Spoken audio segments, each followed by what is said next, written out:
Здравейте и добре дошли в това видео. В това видео искам просто да покажа няколко възможности как да се използва HiCAD като пример в областта на 3D печата. Както всички знаете, мога да моделирам всичко възможно в HiCAD.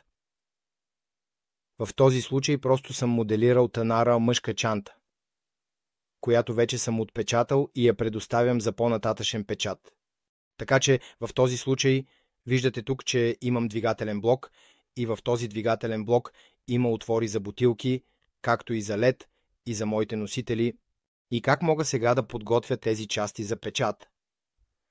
В принцип тук има две възможности.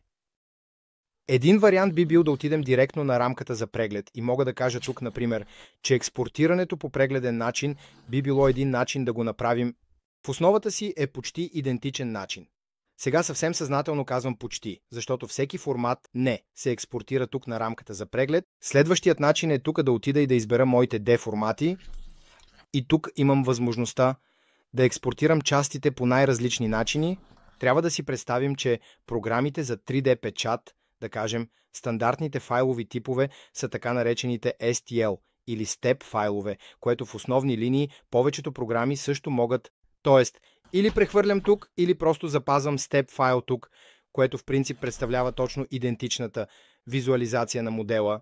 Или имам втората възможност, която всъщност би била стандартната файл за печат, т.е. така нареченият STL файл. И тук мога, разбира се, да настроя точностите. Например, мога да въведа стойност при точковия кръг, точки на четвърт кръг, например 100, и тогава ще бъде представено просто по-точно. Ако намаля стойността, просто няма да бъде толкова точно. Трябва да се помисли за кои части ми трябват тези части. В по-широк смисъл искам да бъда напълно честен. Напоследък основно правя всичко само чрез степ, защото искам частите ми да бъдат точно така, както съм ги моделирал, и точно така искам да ги експортирам. Разбира се, тук може да се създадат и тези компоненти в отделни файлове, така че за всяка част, която съм моделирал, да имам и отделна част за моя 3D печат. Как изглежда това, т.е. в основата си, как изглежда, т.е. тук имам в основата си моята програма, а именно моя слайсър, в този случай от Bambu Labs. И тук имам, разбира се, различните си отделни части, които мога да обработвам допълнително и в този случай мога да ги нарежа. Нарязването по същество не е нищо друго, а е подготовка за 3D печат. Виждате, че когато кликна тук, мога да видя методите за печат и областите на частите и тук ми се показва, също е нарязан, т.е. генериран за моя машинен код, за моя принтер.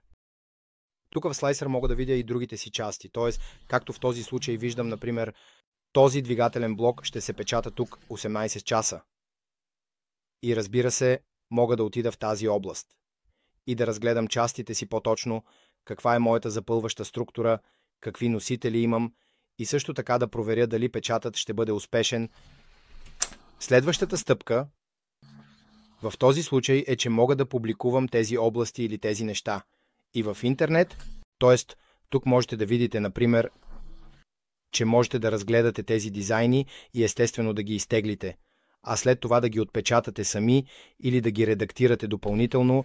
Но за мен е много важно да се видят и други начини, по които HiCAD може да се използва за моделиране. Тоест, тук в основата си съм моделирал моя двигателен блок с изрези, с дупки, с надписи, с текстове, всичко възможно, с ледник и също с крака и всичко възможно. И така, можете да моделирате много полезни части сами и след това да ги отпечатате в бъдеще. Надявам се, че този формат ви е харесал, че просто видяхте нещо различно, което може да се направи с HiCAD. В крайна сметка, аз винаги съм се фокусирал повече върху строителния сектор, а тук наистина става въпрос само за моделирането и как може да се използват и други неща за изграждане на прототипи.